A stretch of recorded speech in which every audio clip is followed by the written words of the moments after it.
Mis sind ennast motiveerib? Ehitad sa midagi seda laadi impeeriumit nagu Sõõrumaa tegi turvaäris? Et ta kasvatas suureks, siis müüs maha omanikele, välisomanikele on sellest ärist väljunud. Noh, siin on erinevaid valemeid ja võtmeid, kuidas ja miks seda äri tehakse. Et millest sa selleks nagu enda motivatsiooni näed, unistust? Huvitav peab olema. Et minu meelest, et ma olen nagu enne ka pidanud vastama selle küsimusele päris palju, et ma olen öelnud, et ma nagu sel hetkel ei tahaks nagu enam teha, kui enam nagu ei ole ideid. Et kui enam ei ole nagu mõtet, et mida peaks veel täna tegema, et homme paremaks läheb, et siis saaks vist nagu küllalt. Aga kus valdkonnal või kus riiulites need huvitavad teemad paiknevad? Et mis sulle siis huvi siin pakub? Kas on tehnoloogia, kas on kliendi suhted, kas see on kasumi suurendamine, kas on turu õivamine?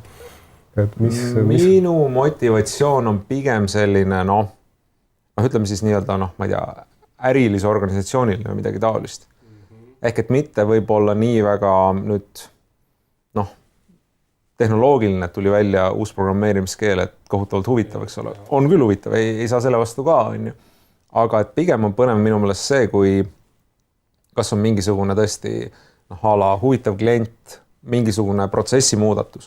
Ennem tegime asju niimoodi, et nüüd mõtlesime välja, et teeks seda kuidagi teistmoodi, nii et saaks ise rikkamaks ja klient oleks nagu rohkem rahul. Et kindlasti mind nagu motiveerib isiklikult see äriline pool nagu rohkem. Okay. Või mingi põnev mõte, et näed, et vaat sinna valdkonda võiks seda toodet proovida või et alustame täiesti nullist uue valdkonnaga, vaatame, kuidas sellega läheb ja niimoodi.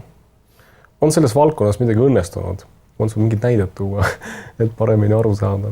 Ütleme nii, et oleme siiamaani elus järelikult kõik ei saa nagu valesti olnud minna.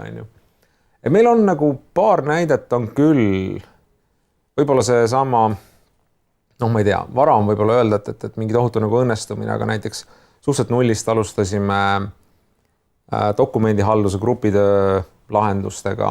Tänaseks oleme kindlasti Eestis kõige suurem SharePointi arendusmeeskond, et selles mõttes see on nagu võib-olla siuke meie enda jaoks nagu siuke huvitav ja motiveeriv.